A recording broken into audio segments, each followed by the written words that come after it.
This could be the greatest quarterback matchup in Super Bowl history. Let's welcome in the quarterbacks for Super Bowl 55. He's been here once or twice, or lots of times, 10 in fact. Tom Brady going for ring number 7, playing in his backyard in Tampa, and Patrick Mahomes looking to run it back for Kansas City. Welcome, gentlemen. And Patrick, let's start with you. You joked that you learned the legacy of Tom Brady on the day that you were born. But really, what is the first memory you have of TB12 throwing the ball? I think the first one I remember is when he's grabbing the trophy and he's throwing it up and he's screaming, he's yelling, just the excitement. It's been forever. And like we were talking about a little bit before, it seems like every single year he's just getting better. And it truly is amazing to watch. And it's amazing to go up against because, you're going up against the best. Tom, do you literally have socks that are older than Patrick Mahomes? No, I don't think Pat's 25. Are you 25? Yeah, 25. Mm-hmm. 25. He's got obviously a bright future. He's got a great career ahead of him. And, it's just, again, for such a short period of time in the league to be an MVP in 2018, to deal with some injuries in 2019, which he's going to deal with over the course of his career, but then come back and lead the team to the Super Bowl and win it with a clutch fourth quarter. And then to have a year like 2020 where, all those incredible statistical performances, unfortunately one of them against us.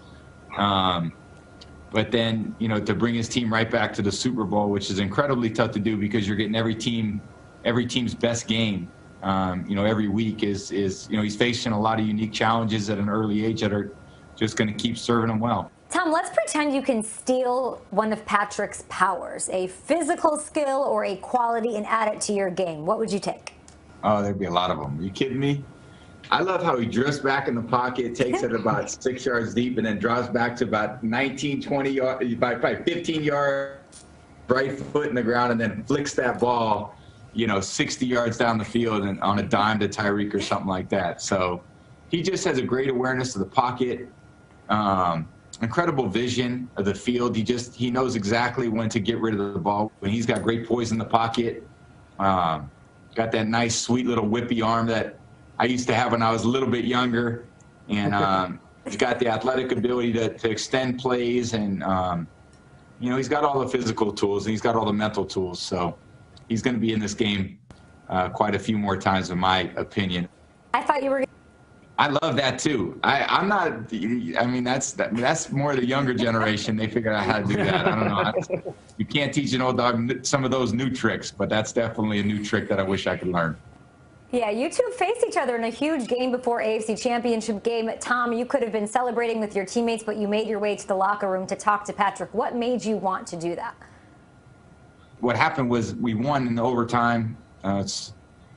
And the field got crazy, so I didn't get a chance to go over and just tell him what I thought of him. And then I just wanted to make sure before he left that, let him know what I thought about watching him play all year, how he dealt with all the, different things that he had to deal with. I watched Peyton Manning for a long time. I really admired the way Peyton handled all the things that he dealt with. Brett Favre, who's a friend of mine. So I looked up to these guys who, and guys on my own team, guys that I really looked up to that helped me grow and mature as a young player. And, Pat's a young player. He's got some great players on his team. He's got great coaches and a great organization.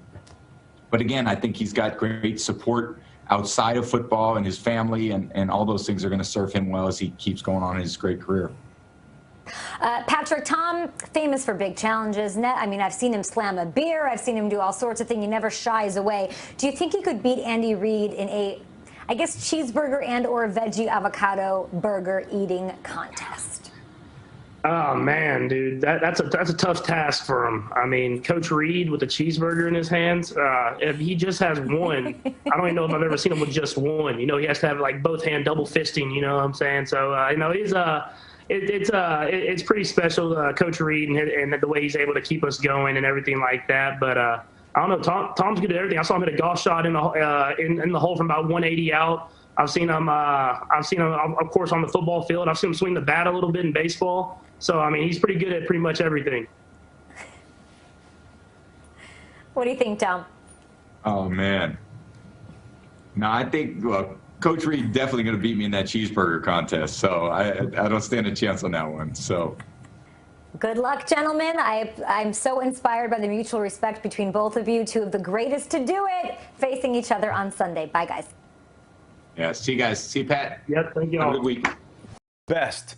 And I truly mean that. My colleagues, I mean, I haven't seen a duo captivate TV audiences like this since the mid-'60s when Batman and Robin came out. Jim Nantz and Tony Romo, how are you guys doing?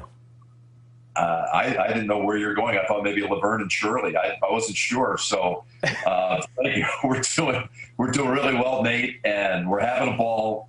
And we feel so fortunate to have this matchup landing in our lap on our watch. Sunday can't get here fast enough. Well, I'll tell you, Laverne and Shirley reminds me that Jim has dated himself right there.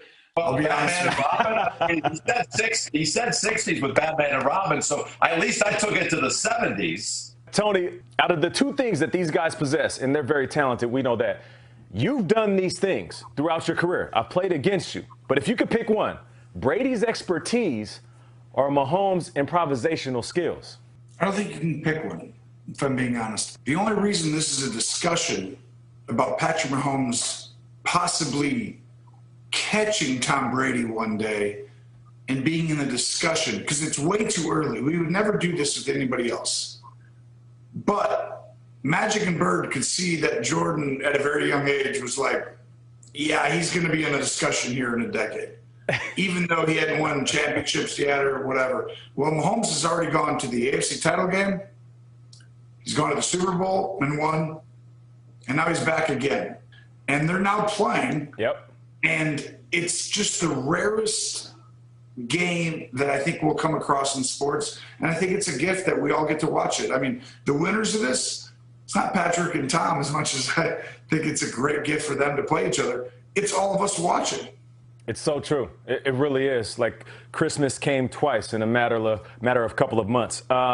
Jim, I've always believed that life is a collection of moments. So as we're looking at these football games, the same thing applies. When it comes to watching Brady, which you have seen a ton of Brady games, what moment stands out to you? I think that game that matched Tom against Mahomes 2 years ago in the AFC Championship game was maybe the finest one of all. And I can only hope that we have a matchup like that, a game like that on Sunday. The way Tom took them down the field at the end of regulation and then took them down the field with the first possession in overtime, I think that was maybe as good as it gets. But I will say this, on a bigger view, if you try to define what is Tom Brady's finest moment, what is the crowning achievement, I think if he wins on Sunday, this is the crowning achievement. At 43, to take a team, put it on his back, not have OTAs, not have a preseason, basically get together primarily with a group of strangers, come back from 7-5 and win the Super Bowl. I would think that this is the topper of them all. I'm with you 100% on that, Jim. Now, speaking of Mahomes, Tony, I have to ask you, because, Jim, I remember that game. And I remember Tom Brady winning and beating Patrick Mahomes in overtime. And I left scratching my head thinking, the only thing to beat Patrick Mahomes today was the coin flip.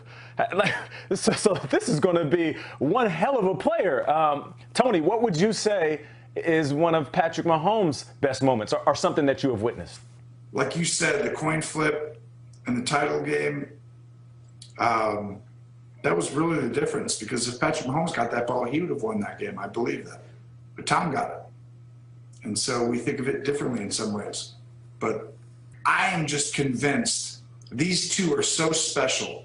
They're going to both put their team back in the game regardless of who starts, faster. And if this game comes down to a quarterback with the ball, I'm going to trust the quarterback. We're all excited for a bunch of reasons. So, Jim, I'll start with you. What are you excited about in this game, just in general? I think this game comes at a great time for this country. The vaccine's been rolled out now for a little bit more than a month. I believe that there's hope and there's relief on the way. And I think the Super Bowl is the greatest, if you will, uniting event we have in this country. It's not about politics here. It's about something we all share a love of. Football.